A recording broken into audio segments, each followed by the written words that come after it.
welcome into Jags of the Round Table. JP Shadrick, Brian Sexton, John Oehser. Minicamp is done. Let's get right to it. Let's start with the quarterback. Of course, number 5 is the big story of this offseason and will be the story of training camp coming up. But is he better now than he was at the start of this offseason program? I don't think there's any question he's better in terms of the ball gets out quicker, you're seeing a tighter spiral, all the things you want to see. And I think it remains to be seen how much better he is in terms of all the stuff that you need him to be better at to win games. But in the short term and what he wanted to work on in the offseason, fundamentally, he certainly looks better right now. From the moment that I first saw him last year, I realized why the Jaguars talked about him sitting. The mechanics they needed so much work. Well, it appears he got so much work with it because, there were moments where the ball fluttered on him during training camp, but they were fewer and further between. And nothing like last year. Oh, no, right. Not at all. I mean, he had tight spiral, and, from a layperson's perspective, watching his footwork, it looked like he was more efficient. All those things. But as you said, decision-making, we won't see that until the fall. I don't think you could argue that he isn't better. In other words, absolutely he's better. But I don't know that we'll be able to go, oh, yeah, and pinpoint things that people can go exactly until we get to the preseason games. And the thing you keep hearing Dave and Gus talk about, all the things that you like about him, the fourth quarter stuff, the 2-minute stuff is still there. Add this on to that, add fundamentals onto that, might have something. Let's talk about arrows up and down. Which position groups have had the best camp so far in off-season, and which position groups still have something to prove here, Brian? You're probably going to be in the same category on this because I think when you look at the secondary and you see the addition of Devon House and you see the growth of Aaron Colvin, Dwayne Grotz, by all accounts, had a very good offseason. And you mix in Demetrius McCray, who started 12 games last year and was, a rising player at that point. I think they had a very good offseason. And you want to jump in here and then we'll both... Well, yeah, absolutely on the secondary.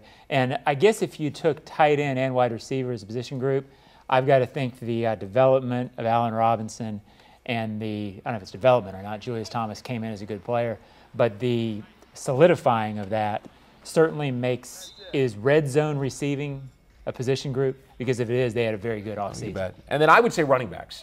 And we've had this conversation before. Deep. Yeah, there are plenty of players there to go with. No, I'm going the other way. I'm going has the most to prove. Whoa, okay. Yeah. Well, I'm going the other way then. Okay. I'm saying that they're the group that has the most to prove. Obviously they've got components there, and TJ Yeldon has looked very, very good running around in shorts and a T-shirt. And all the reviews from the defensive players about him were largely very positive.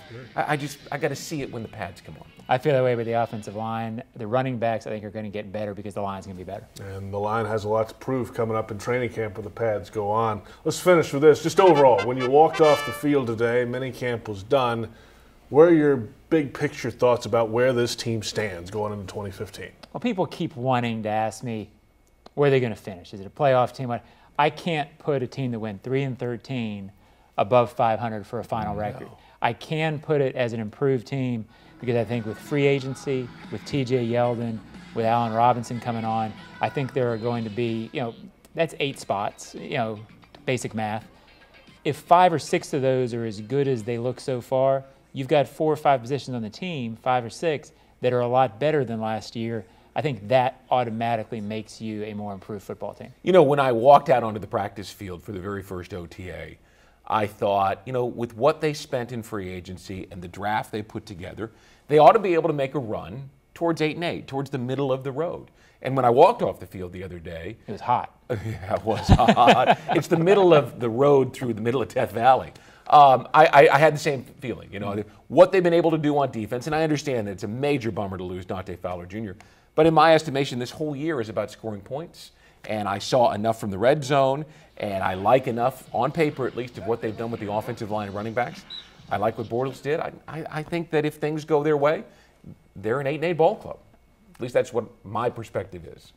I think they can push for it. Yeah. I won't predict it yet, but I think they have a much better chance to go in 8-8 than I thought they did last year. Why am I breathing hard thinking 8-8 is such an outlandish prediction? But I guess when you've had 4 double-digit losing seasons, you're kind of a little trepidatious. At least I am. No, I'm never trepidatious. It's not that. It's the heat. Yeah. That's why you're breathing hard. That's what pays John the big bucks. It's hot, for sure. It's hot. That's it for this week on Jags of the Round Table.